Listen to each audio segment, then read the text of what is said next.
Canada அகதிகள் குறித்த சட்டத்திட்டங்களை கடுமையாக்கும் C-12 என்ற புதிய சட்டமூலத்தை இன்று பாராளுமன்றத்தில் சமர்ப்பித்துள்ளது. கனடாவின் பொது பாதுகாப்புத்துறை அமைச்சர் கேரி ஆனந்த சங்கரி இதனை இன்று பாராளுமன்றத்தில் சமர்ப்பித்தார். போர்டர் செக்யூரிட்டி பில் என்ற C-12 சட்டமூலம் அகதிகளின் விண்ணப்பங்கள் மற்றும் குடியேற்ற செயல்முறைகளில் முக்கியமான மாற்றங்களை கொண்டுவரும் என்று எதிர்பார்க்கப்படுகிறது.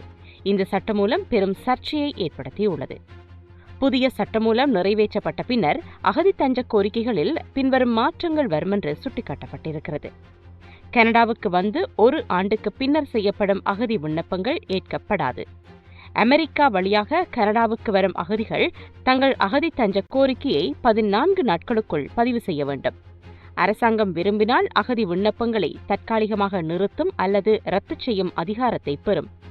அனைத்து விண்ணப்பங்களும் கனடா நிலப்பரப்பில் இருப்பவர்களால் மட்டுமே பரிசீலிக்கப்படும் என்ற புதிய மாற்றங்கள் வரவுள்ளன. எல்லை பாதுகாப்பையும் குடியேற்ற முறைமையையும் மேம்படுத்துவதே இந்த சட்டமூலத்தின் நோக்கம் என்று பொது பாதுகாப்புத்துறை அமைச்சர் கேரி ஆனந்த சங்கரி தெரிவித்துள்ளார்.